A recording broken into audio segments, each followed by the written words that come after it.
magazine at Adrenaline Bar and Grill. I'm here with Ric Eubank for his interview. I wanted to thank you first for coming out and meeting me. No problem. Thanks for coming out. Checking the place out. It's nice to be on stage for once. It's bright. Yeah, it's pretty nice. Have you lived in Las Vegas your whole life? Or? No, I moved here in '99. Where are you 15 from? years. I grew up in Virginia Beach, Virginia. I'm from Long Island, New York. Oh, right on. I've played many a times in Long Island. Center Reach, Lake Ronkonkoma. Okay. Nice. How long have you been in the bar and grill industry? Well, if you count playing music, probably 20, 25 years. As far as like working in a bar, owning a bar, a few months. I actually know a couple years back, I actually was booking bands here for a long time. I was the general manager here for a while, trying to get my feet wet, learning what happens behind the bar instead of what happens in front of the stage. So when I do buy a bar, which happened to be this one, I knew I had some experience as far as what to do. Like, what did you play on stage? I'm a guitar player. Oh. Yeah, I've been playing in Vegas actually almost since like the month I moved here. I joined a band called Face Down. I was with them until January of 13, I think, is when he ended. And I was in a band called Broken In for many years. That band stopped, and now I have my own band, Double Barrel Diplomacy. We go by DVD. Okay. Still doing it. Okay.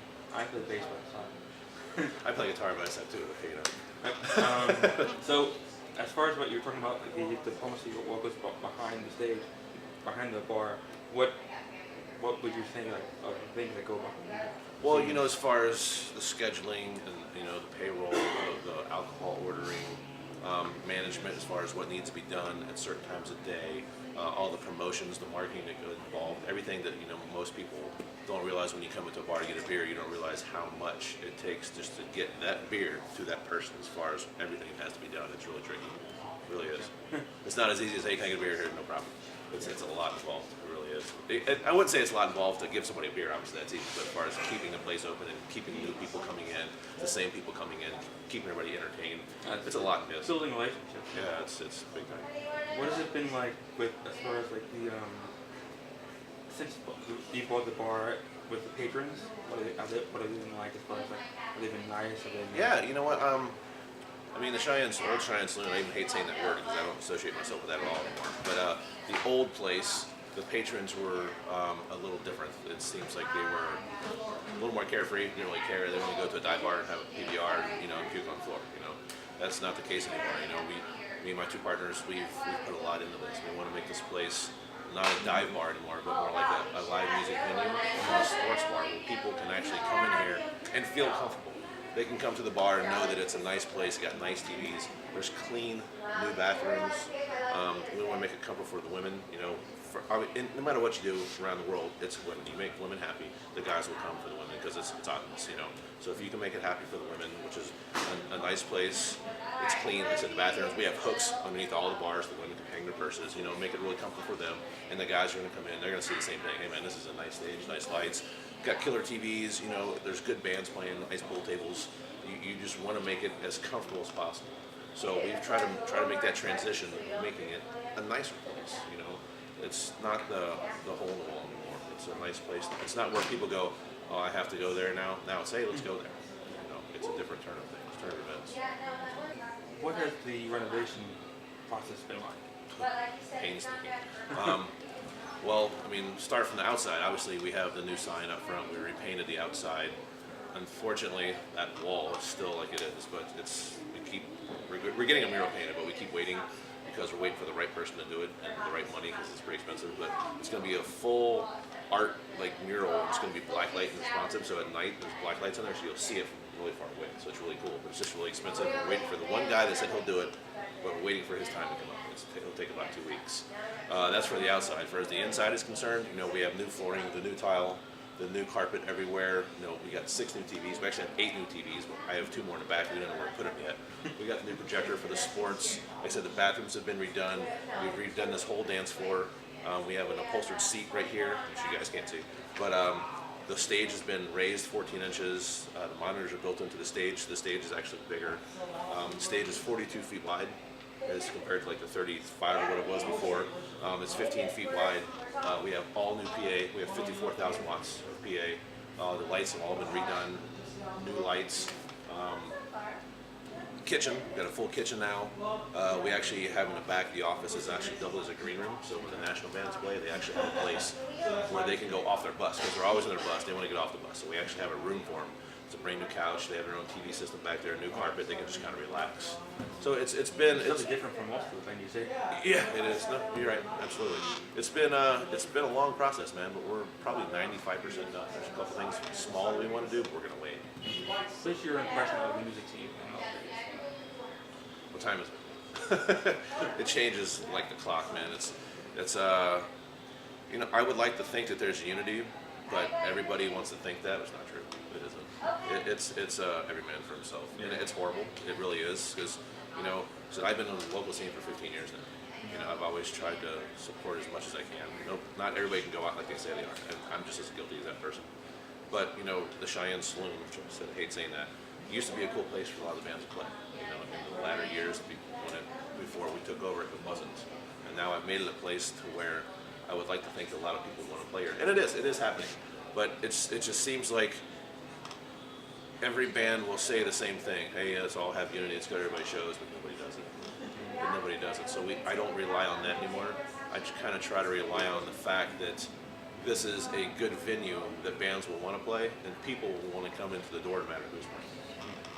Pretty much. You know. How do you think the scenes in general would benefit from people helping each other out?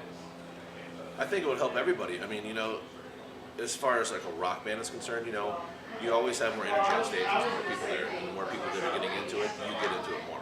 You know, you have a show, no matter if it's here, it's Thomas and Mack or MGM, it doesn't matter. If there's 20 people there, you get that vibe that you're not wanted, you don't care about it. You know, why are you doing this type thing? You know, so you're kind of down. You don't give your best performance. You know, when you have a venue, no matter where it is, and it's a full house, and people are actually enjoying it, it gives you that taste, that thirst, the desire to want to keep doing it, knowing that people enjoy it, and you want to keep doing it. You know, as far as same thing with poetry and you know theater, same thing. You know, you always want a full house. You want to know that what you're doing is appreciated and that you're actually doing the right thing. You know, usually that will tell as far as how many people show up. Do you think the downtown product has been good or bad for Vegas? That's a trick question. I think it's probably been good for the tourist aspect of Vegas because, you know, Fremont for the longest time was known as the place to go get your purse snatched or get, you know, held up. You know, as far as the bars opening up farther out, it gives it more of a downtown aspect and, you know, a cool place to hang out. But the same aspect, in my opinion, is the downtown aspect has basically become the strip part too. You know, you go to some of those bars and you know you're gonna wait in line to get in like you are Pure or some nightclub. You know, a Corona is gonna cost you $10. So I don't go down there too often. I find it very difficult to get in and out of there and pay to park. It's kind of rough for me. I'm a big person not agreeing to have to pay to park or you know have to pay ridiculous amounts for alcohol because I know how much it costs us. I try to keep that to a minimum. I don't like parking downtown either. It's bad. It really is. You know, they've done a lot to it. I mean, it's awesome now. It really is. But it's just It's lost some of its the luster's. It's lost its shine. That's my opinion. What are some of the best shows that you've had in this Here, venue since you? it would have to be grand opening. Fear Factory was awesome. You know, I'm really good friends with Dino and the other guys in the band, and they agreed to do it for us. They weren't even on tour. I said, hey man, finally opening the venue. I wonder if you guys will do it for us for grand opening. And Dino's like, absolutely, let's do it. What's the date? We'll make it happen. So it just happened to be that it was the day before they were playing Nothing. So this was our warm-up show for that show. And there was 300 something people in here. It was awesome, and it was really cool to know that what recreated was good for a friend of mine, which a national band, a big metal band. It was kind of cool to know that, hey guys, you guys did it right. It's cool. I'm going to tell all my people in my music industry this is the place you should play in Vegas. It means something to somebody tell you that what you've done is good. It's cool. That's awesome. We've had a lot of shows since then that have been really good. You know, we actually had some of the local shows have been bigger than some of the national shows, but that just goes to show that the local bands are still doing. They're trying to push their product and they're doing it right. And they're going out and they're marketing and they're giving out flyers and they're basically selling their souls to get people to come to a bar to watch them. And it's been a really good turnout. It's been really good. When you play the guitar in bands, how grueling was the like looking the gear and the traveling and all that stuff? In the past, it's been really rough. You know, every musician's going to want to have the most gear they have because it makes them look cool on stage. You want to have the stacks, you know, the guitars and all the pedals and stuff. So it's a lot of work. You know, if you don't own a trailer, you usually have to rent a trailer, or you have to have a van, a truck. And if you're going out of town, you want to have a van and a trailer. But you know, I like going back to Fear Factory. Dino, you know, the guitar player from Fear Factory, he told me a couple years ago, "This is my library. It's a rack space and a guitar. That's all it is." So I was like, "You're a genius." So I did the same thing. So literally, when I play live now, I can carry a guitar and I have a little 2-space rack that plugs right into the board. So for me, it's easy. And drummers have the hardest because they have so much stuff they got to carry around. Yeah. But it's a lot, man. You know, you're loading gear in and out, and obviously you're playing at night. Sometimes you smash your finger on something trying to load something in, and you know you're cussing and screaming and hollering. And you just got to play with a throbbing finger, or you know somebody runs over their foot with the road case, and the drummer can't play right.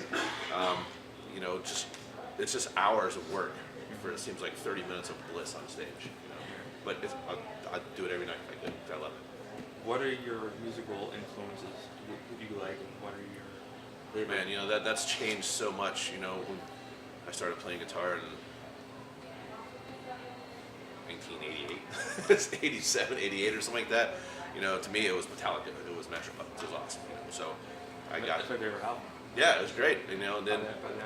I would always play it on cheap guitar. You know, I had like 3 strings on it. You know, 13, 14 years old, whatever, and making it happen. And then to me, what made me really want to play guitar was Megadeth. It was the Rest in Peace album. Okay. You know, that song Holy Wars was my favorite song. Probably still is to this day. I mean, every time I hear it, I don't leave the car until it's done. You know, but you know, as far as my influences, it's pretty much changed with the music. Like I'm really into Slipknot now. I like Trivium. You know, but then again, I like Johnny Cash. I love Depeche Mode. You know, stuff like that too. So I'm kind of wide as far as the variance of music, but you know, I've always been into the hard rock. Has always been my thing. You know? Yeah, me too. As far as like the hard rock, alternative stuff like that. Yeah, of course. And I'm big into like classic rock too. Yeah. How can you go wrong with GCR? You can't. And same thing with Tom Petty. You know, I have a boat. We go out in the lake all the time, and Tom Petty's the first album that goes on the iPod because it's boat music. You know, Yeah. how can you not? You know, and reggae stuff like that. You know, Sublime, it's great. You know,